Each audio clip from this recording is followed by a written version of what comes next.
નમસ્કાર દર્શક મિત્રો, હિન્દ ટીવીના ये जो પબ્લિક હે કાર્યક્રમમાં આપનું સ્વાગત છે। હું છું અરુણ સોસા। કાર્યક્રમની શરૂઆત કરતા પહેલા મહાનગરના જે મહાસંગ્રામ ચાલી રહ્યો છે તેની થોડી વાત કરીએ। લોકશાહી એટલે લોકોનું લોકો દ્વારા ચાલતું શાસન। લોકો દ્વારા ચૂંટાયેલા પ્રતિનિધિઓ જ્યારે સત્તા પર આવે છે ત્યારે જનતાની કઈ રીતના સેવાને કરે છે તેનો હાલ આ પર્વ ચાલી રહ્યો છે। મહાનગરપાલિકા ચૂંટણીના પડઘમ વાગી ચૂક્યા છે ત્યારે ગણતરીના દિવસો બાકી રહ્યા છે ત્યારે ભારતીય જનતા પાર્ટી હોય, કોંગ્રેસ હોય, અપક્ષ હોય કે સહિતની અન્ય પાર્ટીઓ પ્રચાર પ્રસારમાં જોતરાઈ છે। દર્શક મિત્રો, હાલ આપની સમક્ષ કનુભાઈ નાગજીભાઈ ગેડિયા, મગનભાઈ સામતભાઈ પરમાર, વોર્ડ નંબર 14 કરંજ મગોપથી ઉપસ્થિત છે। આપણે તેમની જોડે ચર્ચા કરીશું ને તેમના વિસ્તારની શું હાલત છે, શું સ્થિતિ છે અને પબ્લિકમાં કઈ રીતનો ચૂંટણીને લઈને માહોલ છવાયેલો છે, આવો આપણે એમની સાથે એ મુદ્દે ચર્ચા કરીશું। કનુભાઈ, વિસ્તારમાં આપણી કેટલા સમયથી કયા પ્રકારની સમસ્યા છે એના વિશે જરા દર્શક મિત્રોને માહિતી આપશો। આમ જોવા જઈએ તો આપણે 20 વર્ષથી સુરત મહાનગરમાં ભાજપનું શાસન છે, બરોબર? અને ગુજરાત રાજ્યમાં પણ છેલ્લા 15 વર્ષથી આપણે મોદી સાહેબનું શાસન હતું, પરંતુ આપણા જે કઈ સમસ્યાઓ, પ્રાથમિક સુવિધાઓ હોય તે ઠેરની ઠેર છે। આપણા સુરત જિલ્લામાં એટલે કે સુરત શહેરમાં સરકારી કે માધ્યમિક શાળાઓ નથી પૂરતા પ્રમાણમાં। આપણે જે સુરત શહેરમાં કુલ 272 જેટલી શાળાઓ છે, હકીકતમાં 500 શાળાઓની જરૂર છે અને 272 શાળાઓ છે તેમાં પણ દરેક શાળામાં કમસે કમ 10, 15, 20 એવી રીતે શિક્ષકો ઘટે છે। નથી ત્યાં બેસવા માટે કોઈ પણ વિદ્યાર્થીઓને બેસવા માટે કોઈ પણ બેન્ચ નથી કે એવું કઈ નથી, બધા નીચે બેસીને કરે છે। અને આપણે એક 151 અને 152 નંબરની શાળા છે કોસાડમાં, એ શાળામાં તો વિદ્યાર્થીઓને જે મધ્યાહન ભોજન આપે છે તે ખુલ્લામાં અપાય છે, નથી ત્યાં કોઈ પણ જાતની સુવિધાઓ જ નથી। અને તે લોકોને આપણે જે કઈ પીવાના પાણીનું કે જે કઈ ફિલ્ટર આપેલા છે એ 2 વર્ષની ગેરંટી વાળા, 3 વર્ષની ગેરંટી વાળા એવા આપેલા છે। જે અહીંયા આપણે જે વસ્તુ માર્કેટમાં 30,000 મળે છે એ વસ્તુનું ટેન્ડર 2 લાખ રૂપિયામાં ભરીને કરે છે અને 2 મહિનામાં બંધ થઈ જાય છે। આપણે અત્યારે જોવા જાવ તો સરકારી શાળાઓ એટલો ભ્રષ્ટાચાર થઈ ગયો છે એમાં કે આપણે 2 વર્ષમાં બારીવારણા તૂટી જાય છે। અને રોડ રસ્તામાં પણ અત્યારે જેવું છે કે આપણે જે જગ્યાએ હમણાં આપણે તમે તો જોતા હશો કે આપણે સીમાડા નાકા પર એક પુલ બની રહ્યો છે, એ પુલ જે છે એ આજથી 10 વર્ષ પહેલા સ્ટાર્ટ થયેલો, 8 કરોડનું બજેટ હતું અને 2 વર્ષમાં પૂરો કરવાનો હતો। અને ટેન્ડરમાં એવી શરત હતી કે એક દિવસ જો લેટ થાય તો અડધો ટકો તેના આપણે પેનલ્ટી રૂપે બિલ્ડર પાસેથી કે જે કોન્ટ્રાક્ટર છે એની પાસેથી કાપી લેવાની રહેશે। એની જગ્યાએ અત્યારે એ 10 વર્ષ થયા છે અને એ પુલની કિંમત 100 કરોડ થઈ ગઈ છે। એની પાસેથી પૈસા લેવાની વાત તો દૂર, એના ઉપરથી 60 કરોડ ચૂકવાઈ ગયા છે અને ઉપરથી અત્યારે 40 કરોડના બીજા બિલ પેન્ડિંગ છે। જે પુલ આપણે એ પુલ શા માટે બનાવતા હતા કે જેથી કરીને ત્યાં ટ્રાફિક ન થાય, એની જગ્યાએ 10 વર્ષથી અત્યારે ટ્રાફિક 10 વર્ષથી પુલને લીધે ટ્રાફિક થાય છે, પુલ બને છે તેના લીધે ટ્રાફિક થાય છે। એ જે જગ્યાએ પુલ બન્યો એની પહેલા 2 વર્ષ પહેલા જે જગ્યાએ પુલનું કામ સ્ટાર્ટ થયું એ પહેલા ત્યાં એક રોડ બનાવ્યો, 70 વર્ષની ગેરંટી વાળો રોડ। જો પુલ બનાવવાની ગણતરી જ હતી તો 5 વર્ષનું કે સાદો રોડ બનાવીને પણ કામ થઈ શકે, તેની જગ્યાએ 20 વર્ષ 70 વર્ષની ગેરંટી વાળો રોડ બનાવે અને એના માટે મોટું ટેન્ડર બહાર પડે અને રોડ પછી તો પાછો તોડી નાખે, પછી એ તોડવા માટેનું ટેન્ડર આ રીતે। અને આપણે એક બીજું સફાઈનું પણ પેલું છે કે આપણે સફાઈમાં આપણે એક એજન્સી SMC માંથી એક એજન્સીને 1600 મેટ્રિક ટન ડેઈલીનું 1600 મેટ્રિક ટન આપણે રીપ્રોસેસ કરે એ માટે થઈને ટેન્ડર આપેલું હતું અને એ માટે થઈને એજન્સીને કોન્ટ્રાક્ટ આપ્યો કે ડેઈલીનું તમારે 1600 મેટ્રિક ટન આપણે ડોર ટુ ડોર કચરો ઉઘરાવવાનો અને એને પછી આપણે રીપ્રોસેસ કરવાનો। એની જગ્યાએ તે અત્યારે 50 મેટ્રિક ટન જ તે કામ કરશે અને બાકીનો બધો કચરો સળગાવી દે છે, જેથી કરીને હવાનું પ્રદૂષણ થાય છે અને રિસાયકલ કચરો થતો નથી। અને જે આપણી પાસેથી જે પૈસા લે છે અત્યારે એક વેરા બિલમાં 600 રૂપિયા સફાઈ ચાર્જના આવે છે, દરેક કોઈ પણ વેરા બિલ હોય રેસિડેન્શિયલ વેરા બિલમાં એક 600 રૂપિયા આવે છે। એ આ 1600 મેટ્રિક ટન માટે આપે છે અને પ્રોસેસ તો 60 મેટ્રિક ટન જ કરે છે, 50 મેટ્રિક ટન જ કરે છે અને બાકીનો બધો કચરો સળગાવી દે છે। તો અહીંયા સળગાવી દઈને શા માટે લોકોના ખાલી ખોટા 600 રૂપિયા લે છે, 50 રૂપિયા પણ લઈ શકે છે। અને સફાઈ ચાર્જ રોડ ઉપર કે રસ્તા ઉપર જે સફાઈ કરવાની, અને અમારા વિસ્તારમાં તો છે ને આપણા સુરત સિટીમાં જોઈએ, આપણે બીજા વિદેશની કે કોઈ પણ ભારતની બીજી સિટીમાં નથી આપણે સરખામણી કરી, આપણા તે અડાજણ વિસ્તાર અને અઠવા વિસ્તાર ત્યાં ઘરે આવીને વાળી જાય છે, ત્યાંથી સાફ સફાઈ કરે છે કે રોડ રસ્તાઓ સાફ કરે છે અને આપણા મેન રસ્તાઓ પણ અહીંયા સાફ કરતા નથી। વોર્ડ નંબર 14 માં કરંજ અને મહુવા વચ્ચેનો ફરક। જી ગનુભાઈ, તમને જરા અહીંયા અટકાવીશ। બરોબર, આપણે આપણા વિસ્તારની માંથી તમે જે અપક્ષમાં ઉમેદવારી નોંધાવી છે, તો કયા મુદ્દાઓને લઈને તમે જનતા સાથે કઈ રીતના સાથે રહેવા માંગો છો, કયા પ્રકારની કામગીરી? એક તરફ તમે ભ્રષ્ટાચાર અને જે શિક્ષણની જે વાત કરી કે ત્યાંની સ્કૂલોની ને રોડ રસ્તાઓની શું હાલત છે, તમે તમારે અપક્ષમાંથી ઉમેદવારી નોંધવાની ક્યારે જરૂર પડી છે ને તમે કેટલા સમયથી સક્રિય છો? આ કરંજ મગો આપણો જે વિસ્તાર છે ને ત્યાંની જનતાના કયા પ્રકારની એ લોકો સમસ્યાઓથી પીડાય છે ને શું કરવા માંગો છો? હું આપણે કરંજ મગો વિસ્તારમાં 5 વર્ષથી લોકોના નાના મોટા પ્રશ્નોને લઈને એસએમસીમાં રજૂઆત કરતો હતો અને હમણાં 2 વર્ષથી હું ફૂલ સક્રિય છું અને સમાજ સેવાના દરેક કાર્યોમાં હું લાગેલો છું અને કે ખેડૂતોના આંદોલન સાથે જોડાયેલો છું. હવે અમારા વિસ્તારમાં મેં તમને કીધું એમ કે અત્યારે હાલમાં શાક માર્કેટ નથી. અર્ચના સ્કૂલની આજુબાજુના વિસ્તારમાં એક પણ શાક માર્કેટ નથી અને જે જગ્યાએ કોઈ લારીવાળા કે એવા ઊભા હોય કે જે કે અત્યારે પોતાનું પેટીયું રહેવા, કારણ કે લોકો જવાના ક્યાં છે શાક લેવા, શાકભાજી લેવા, એ માટે તેને એ લોકો ઊભા રહે ત્યાં જે રોડ પર ઊભા રહે ત્યાં 0 દબાણ રૂટ, અંદર શેરીમાં ઉભા રહે ત્યાં 0 દબાણ રૂટ, જ્યાં હોય ત્યાં 0 દબાણ રૂટ ને દર 10 દિવસે આવીને તેનું ઉઠાવી દઈને 500 રૂપિયા દંડ લે, કારણ નહીં આપતો તો દર મહિનાનો 1000 રૂપિયાનો હપ્તો કંઈક એવી રીતે ફિક્સ કરી નાખે અને એ રીતે લોકોને હેરાન કરી રાખે. જે શાક માર્કેટની જરૂર હોય આપણે હકીકતમાં દર 10,000ની વસ્તી એક શાક માર્કેટ આપવાની એવી પેલું છે, એની જગ્યાએ આખા સુરતમાં ખાલી 54 શાક માર્કેટ છે. 1 લાખની વસ્તી એક શાક માર્કેટ. જી, સુરતની વસ્તી 55 લાખ છે અને 54 શાક માર્કેટ છે. આ આરટીઆઈ સરકારનો જવાબ છે, બરાબર? આ હું નથી કહેતો, સુરત મહાનગરપાલિકા કહે છે. અમારા વિસ્તારમાં શાક માર્કેટની કમી છે, સરકારી દવાખાનું નથી.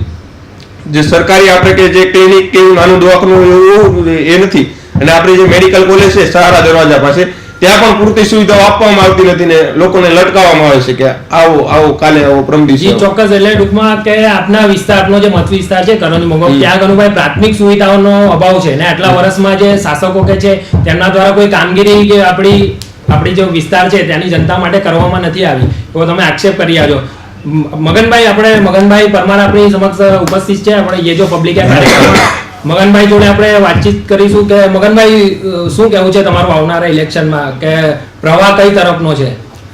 રહેવા માટે તો સૌથી પહેલા તો હું આપણે હિન્દ ટીવીનો આભાર માનું છું કે અમને બોલાવીને પ્રજા સમક્ષ અમારી રજૂઆત કરવા માટે પ્રેરિત કર્યા છે. અમારા વોર્ડની અંદર છેલ્લા 20 વર્ષથી હું કાર્યરત છું. દરેક સંસ્થા અને મહિલા મંડળોમાં હું આગેવાની લઈને જોડાઈ ચૂકેલો છું. હાલ હું સક્રિય છું અને દરેક સમાજની અંદર એરિયા વાઇઝ મેં જે તકલીફો યાતનાઓ ભોગવી છે મેં ખુદ પણ ભોગવી છે. તો એ વાચા સરકાર સુધી પહોંચાડવા માટે મેં આ ઉમેદવારી પત્ર ભર્યું છે અને મેં શેરીએ ને ગલીએ જઈને જે રોડ, રસ્તા, સ્ટ્રીટ લાઇટ, ગટર લાઇટ જે સુવિધા ઉપલબ્ધ નથી, ત્યાર પછી શાક માર્કેટની જે અમારા સાથી ઉમેદવારે કીધું એ પ્રમાણે શાક માર્કેટની જે અગવડતા છે, તો એ લોકોને જે હાલાકી પડે છે, વારંવાર એમની લારીઓ ઉતારી જાય છે, પેટીઓ રડતા માણસોને જે તકલીફો ઊભી થાય છે, તો આના સોલ્યુશન માટે અને ત્યાર પછી જે પબ્લિક બિચારી રોજે રોજ કમાઈને ખાય છે એને પ્રશ્નોની જે તકલીફો છે એ જ્યારે લઈને જાય છે કોર્પોરેશન સુધી અથવા તો એરિયાના કોર્પોરેટરો સુધી, તો કોર્પોરેટરો કોઈ સાંભળતા નથી. આવ્યા પછી ત્યાર પછી પબ્લિકો ધક્કા ખાય છે, રોજ પાડીને પોતાના પેટીયું રળવામાંથી ખર્ચો એમાં કરી અને ત્યાં જાય ત્યાં પણ કોઈ સાંભળવામાં આવતું નથી. અને આ પ્રજાની જે હાડમારી જે તકલીફો છે એને રૂબરૂ ઘરે જઈને જોઈ છે. તો એના માટે આ પબ્લિકની વાચા કોર્પોરેશન સુધી પહોંચાડવા માટે જ હું આ અપક્ષમાં ઉમેદવારી મેં ભરી છે અને મને લોકોએ ભરાવી છે, જબરજસ્તીથી ભરાવી છે કે મગનભાઈ તમારા લોકો જેવાની જરૂર છે, આ અમારું કોઈ સાંભળતું નથી, પણ તમે અમારી નેતાગીરી કરશો અને અમારા પ્રશ્નો ત્યાં સુધી પહોંચાડશો એવી આશાએ અમારે તમને ઊભા રાખવા છે. એટલે પબ્લિક દ્વારા ઊભા રખાયેલા અમે ઉમેદવારો છીએ અને પબ્લિકની જે કાંઈ સમસ્યા છે એ શાસનમાં જે પણ આવે એની પાસે અમે જવાબ માંગવા માટે તત્પર છીએ. અમારી પબ્લિકની વાચા કોર્પોરેશન સુધી પહોંચાડી અને અમારથી બનતી કોશિશમાં પબ્લિકની જે કાંઈ અગવડતા છે એને સગવડતા ફેરવવામાં અમે કોશિશ કરવાના છીએ. અને હવે પછીની અમારો જે કાંઈ હાલનો માહોલ છે પબ્લિકનો સારામાં સારો રિસ્પોન્સ અમને મળી રહ્યો છે અપક્ષ ઉમેદવાર તરીકે. અને અત્યારની જે શાસકમાં જે સરકાર છે એનાથી લોકો ત્રાહિમામ પોકારી ગયા છે અને જે વિસ્તારમાં અમે ભર્યા છીએ એને એમ કહે કે હવે તમે હવે પધાર્યા તો હવે અમારા કામો થશે, અને અમે હવે અત્યાર સુધીના જે શાસકમાં હતા એનાથી અમે પરેશાન છીએ, અમારું કોઈ સાંભળતું નથી, તો અમારી વાર્તા તમે ત્યાં સુધી પહોંચાડો, અમે તમને જરૂરથી જતાડીને લાવશું, આ અમારી એક નિયમ છે, એવું અમને લોકો તરફથી પ્રતિસાદ મળી રહ્યો છે. મગનભાઈ, આપણે તમે વિસ્તારની સમસ્યાની વાત કરી કે રોડ, રસ્તા, ગટરો હોય કે ભ્રષ્ટાચારની પણ કનુભાઈ ગેડી આપણી જોડે વાત કરી. આપણા વિસ્તારની મુખ્ય એવી કઈ સમસ્યા છે કે જેને લીધે જનતા કરંજ મોગમની પીડાઈ રહી છે, ને એને કઈ રીતે તમે હલ કરવા પ્રયાસ કરશો? જો હાલમાં મુખ્ય સમસ્યા પહેલા તો પાણી ઓછા દબાણથી આવે છે, લોકોને તકલીફ પડે છે. ત્યાર પછી પાણીમાં ગટર લાઈનનું પાણી ભરી જાય છે, ત્યાર પછી લોકો બેડા આંદોલન કરે છે, અને ત્યાર પછી પણ આ ભ્રષ્ટ સરકારો સાંભળતા નથી, બરાબર છે. અને વારંવાર રજૂઆત કરવા છતાં એક અઠવાડિયા સુધી કોઈ દેખાતું નથી. પછી જ્યારે અમે લોકો સાથે જઈને રજૂઆત કરીએ છીએ ત્યારે એકવાર આવીને જોઈ જાય છે, અને પછી પાછા 5 દિવસ નીકળી જાય છે, ત્યાર પછી રિપેરિંગ થાય છે. એટલે મેઇન સમસ્યા પાણીની છે. ત્યાર પછી રસ્તાઓ હાલમાં બી અમારા વોર્ડની અંદર રસ્તાઓ ત્યાં ડામર રોડ બોલી ચૂક્યા છે, પણ હાલ ડામર થયા નથી. એવા પણ રસ્તાઓ અમારા વોર્ડમાં છે. 14 નંબરના વોર્ડમાં હાલની તારીખમાં સરકારના ચોપડે રસ્તા બોલી ચૂક્યા છે, પણ હાલ રસ્તાઓ બની ચૂક્યા નથી. એ સમસ્યા પહેલી છે.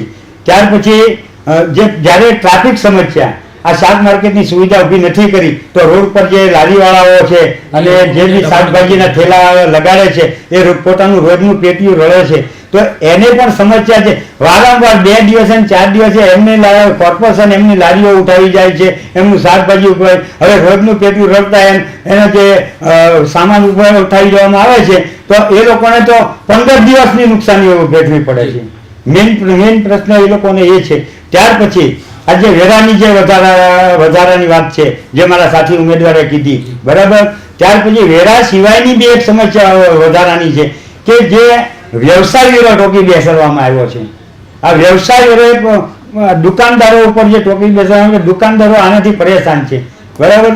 તો એક વ્યવસાય વેરામાં સુધારો આવે એની રજૂઆત અમે કોર્પોરેશન સુધી પહોંચાડવા માટે કટિબદ્ધ છીએ, અને પ્રજાના હાલની સમસ્યા હતી એના તો અમે જવાબ લેશું, તો હવે પછી પાછી અમે કદાચ ચૂંટાઈને આવશું તો હવે પછી જે સમસ્યાઓ છે એને બનતી કોશિશમાં અમે એ લોકોને પ્રયત્નશીલ રહી અને એમાં એને સહભાગી બનશું.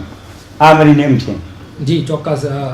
દર્શક મિત્રો, મગનભાઈ પરમારે પોતાના મત વિસ્તારમાં જે સમસ્યાઓ છે અને તેમને દૂર કરવા માટે તેમણે આપણે કાનજીભાઈ ગેડિયા અને મગનભાઈ પરમારે આજે અપક્ષમાંથી ઉમેદવારી નોંધાવી પડી છે, અને પોતાના વિસ્તારની લાંબા સમયથી જે સમસ્યાઓ છે તેને દૂર કરવા માટે તો પૂરેપૂરા પ્રયત્નોથી આ ચૂંટણી જંગમાં હાલ જોડાયા છે. અને વાત કરીએ તો કાનજીભાઈ, આપણે તમે જે ભ્રષ્ટાચારની એની વાત કરીએ છીએ, આપણે બીજું વિસ્તારમાં જે ઘણી ખરી સમસ્યાઓ છે, તો ક્યાંક એવું નથી લાગતું કે જે પશ્ચિમનો જે વિસ્તાર છે, અડાજણ છે, રાંદેર છે, આ તે એ વિસ્તારની સામે પૂર્ણા, કાપોદરા, સરથાણાની જે વિસ્તાર છે ત્યાં ક્યાંક ને ક્યાંક પ્રાથમિક સુવિધાઓને લઈ અન્યાય થઈ રહ્યો એવું તમને લાગી રહ્યું છે? 100% એવું થઈ રહ્યું છે કે જે આપણી વસ્તી અહીંયા પૂર્ણા ગામમાં વસ્તી આપણે વરાછામાં જોયો તો 7 વોર્ડ છે, અને આપણે અડાજણ વિસ્તારમાં છે ત્યાં અત્યારે હાલમાં 3 જ વોર્ડ છે. એટલે કે જો અત્યારે વોર્ડ ડિવિઝન કર્યું છે એ